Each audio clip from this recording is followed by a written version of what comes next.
Howdy everyone, Warstarcy here with another episode of Nostalgia Review. Today we're going to be looking at something that started a genre-defining franchise, the original Halo, aka Combat Evolved.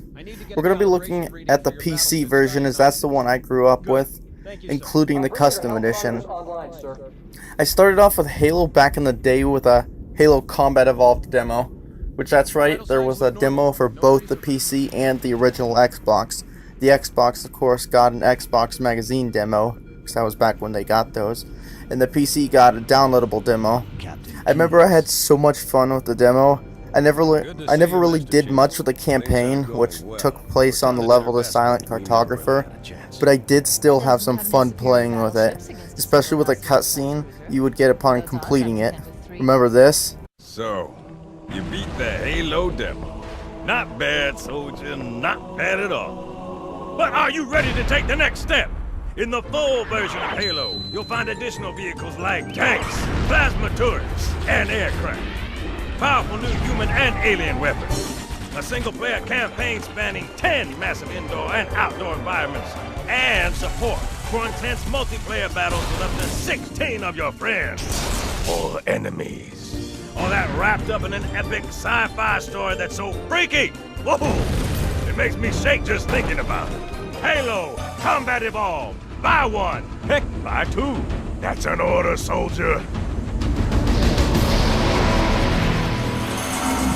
And yes, I did have to play the whole thing because it's just such a glorious piece of history that we mustn't ever forget. Besides that, it was fun for me to try to ram the Warthog into that one room with the Elite before the door closed, though I always ended up failing.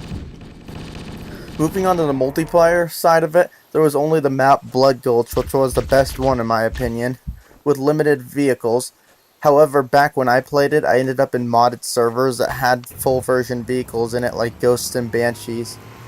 After playing a ton of the demo, I finally managed to get myself in the full game from what was possibly Circuit City at the time, which is a shame knowing that I got a big piece of my childhood from another big piece of my childhood that's no longer around, but that's a story for another video not to be on the Game Clips channel.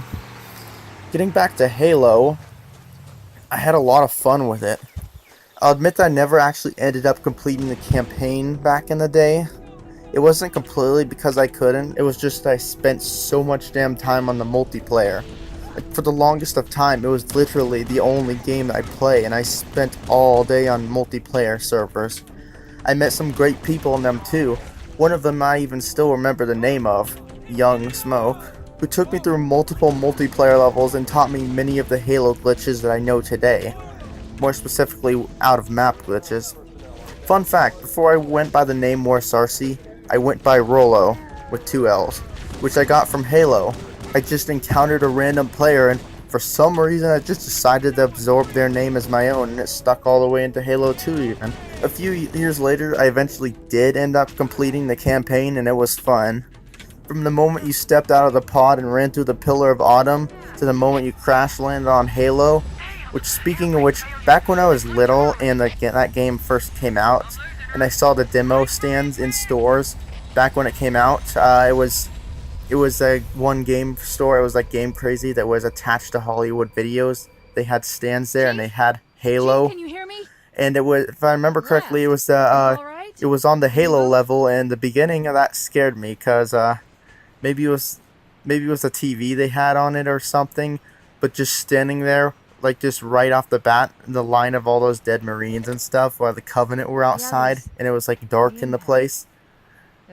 I'm not sure I picked up the controller after that was in the store, but then again, that was also before I really played a whole lot of first-person shooters, as I only had an N64 back at the time. Eventually I got into modding the game myself. I remember I used a Halo tool or two to change all the characters in the cutscenes from Truth and Reconciliation to Covenant, and I gave Marines energy swords, in which I would always try to take from them, only for them to do the standard deactivation when dropped. I also made it so that the assault rifle fired white clones of the Master Chief. And then I did a whole bunch of other things long before I was into modding like I am today. Which brings us to the second part of this nostalgia review, Halo Custom Edition, aka Modder's Paradise. There's so many fun things you can do with this version, be it something simple as just playing one of the base maps with one of my favorite cheats, like the bump possession, where you walk into an AI and take control of them, or play entire custom multiplayer maps with AI in them and custom weapons. It's amazing what modders have managed to do both back in the day and still to this day, porting entire levels of further Halo games as well as their weapons. And not only Halo weapons, but weapons from other franchises too. You can go through the campaign with custom weapons, or you can even go through custom-made campaigns. Lonely and don't have anyone playing it anymore? No problem, there are levels that put you on a team of AI Spartans versus an opposing team of AI Spartans. Be it with custom weapons or standard Halo 1 weapons, it's still a lot of fun, as always is Halo's multiplayer.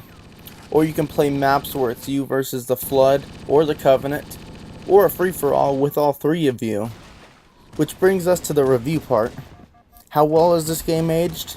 Pretty damn well, I'd say, considering that this got re-released with not only the remastered graphics, but classic graphics included as well on not only the Xbox 360, but the Xbox One as well.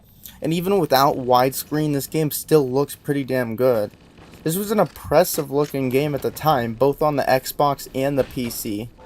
The core game controls still exist in newer entries of the Halo franchise too, including many of the engine aspects. One crude example is there was no ragdolling in the first Halo, instead you had certain death poses, which I loved screwing around with and committing suicide on a pillar or rock or something like that just to watch the limbs stretch off.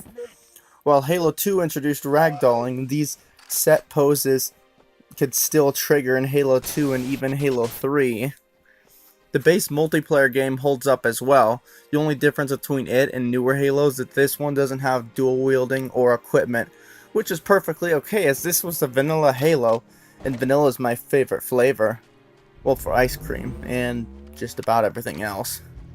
Of course, multiplayer wise, the original multiplayer experience isn't there anymore, as Xbox Live for the original Xbox is dead. Even though you can use network programs to play online, it just isn't the same. And the original server hosting for the PC version isn't around anymore. Still, if you can get custom dedicated servers running and some people to play with you, it's definitely worth going back and reliving the original experience. Or if you were too young to experience that, to at least try to emulate that experience. I would say just try the Master Chief Collection on Xbox One, but not only were the servers a disaster, and I honestly don't know if they still are, but it's not the same original Halo, as even in classic graphics all of the weapon sound effects are changed, which I never really liked because the originals were far superior. At least the remaster of Halo 2 tied weapon sounds to which graphics you were using. Anyways, this game is still very enjoyable to this day. I still play it on my PC every now and then just for fun, and I enjoy it just as much as I did back then. So if you still have a copy laying around, like me, because I have not only a backup of my original burnt to disc from years ago, but my original Xbox is somewhere around here, or you can find an ISO of it online, then I'd say give it a try, and definitely try the custom edition that you can find online that goes with it. It's worth it, and both the original and custom edition run just fine on modern Windows 10 PCs, and mods aren't too difficult to find. Anyway, that's pretty much been Halo Combat Evolved, the nostalgia review. If you liked it, be sure to leave a like or give me your opinions in the comments down below, as I have plenty more games on my list of nostalgia reviews to go through, and they will be coming along shortly. So this has been WarStarC on the Game Clips channel, and I'm out. What's going on here? All you have to do is kill the people that are shooting at you. Shut up, man. Jeez. Talking to Master Chief here.